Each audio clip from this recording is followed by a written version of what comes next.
লোকসভা নির্বাচনের জন্য তৈরি প্রদেশ বিজেপি। সেই লক্ষ্যেই দলের বিভিন্ন স্তরের নেতা নেত্রীদের মধ্যে দায়িত্ব ভাগ করে দিচ্ছেন দলের রাজ্য সভাপতি। প্রত্যেকটি মোর্চার নতুন সভাপতির নাম ঘোষণা করলেন দলের রাজ্য সভাপতি। নতুন এবং পুরাতন সকলেই দলের যা যা দায়িত্ব থাকবে তা অক্ষরে অক্ষরে পালন করতে হবে।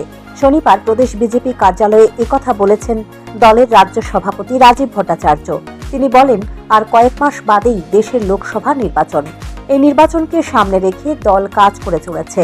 শহর থেকে গ্রাম সর্বত্রই সাংগঠনিক শক্তি বৃদ্ধি করতে তৎপর দলের নেতৃত্ব। নির্বাচনকে সামনে রেখে বেশ কয়েকটি মোর্চার সভাপতি বদল করা হয়েছে।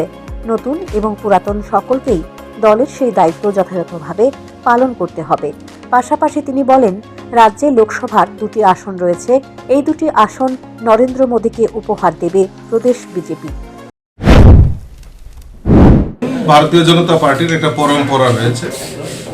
তো আগামী লোকসভা নির্বাচনকে সামনে রেখে কেন্দ্রীয় কমিটি এবং আমাদের রাজ্যের মাননীয় মুখ্যমন্ত্রীর সঙ্গে চর্চা করেই এই নতুন টিম তৈরি করা হয়েছে এবং এই নতুন টিমকে আরও গুরু দায়িত্ব, যারা পুরনো আছে তাদেরও যেরকম দায়িত্ব থাকবে এবং দায়িত্ব দিয়ে কাজ করানো হবে এবং যারা নতুন এসছে তারাও নতুনভাবে দায়িত্ব নিয়ে কাজ করবে এবং আমাদের যে লক্ষ্য 2024-এ দেশের যশস্বী প্রধানমন্ত্রী নরেন্দ্র মোদীজিকে আবারও দেশের প্রধানমন্ত্রী হিসেবে দেখতে চাই এবং এই ত্রিপুরা রাজ্য থেকে 2টি আসনেই পদ্ম ফুল ফুটিয়ে আমরা ভারতবর্ষের প্রধানমন্ত্রী নরেন্দ্র মোদীজিকে উপহার হিসেবে দিতে।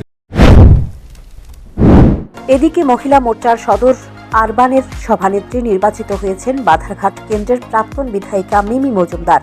মহিলা মোর্চার দায়িত্ব পেয়ে প্রদেশ বিজেপি সভাপতিকে ধন্যবাদ জ্ঞাপন করেন তিনি।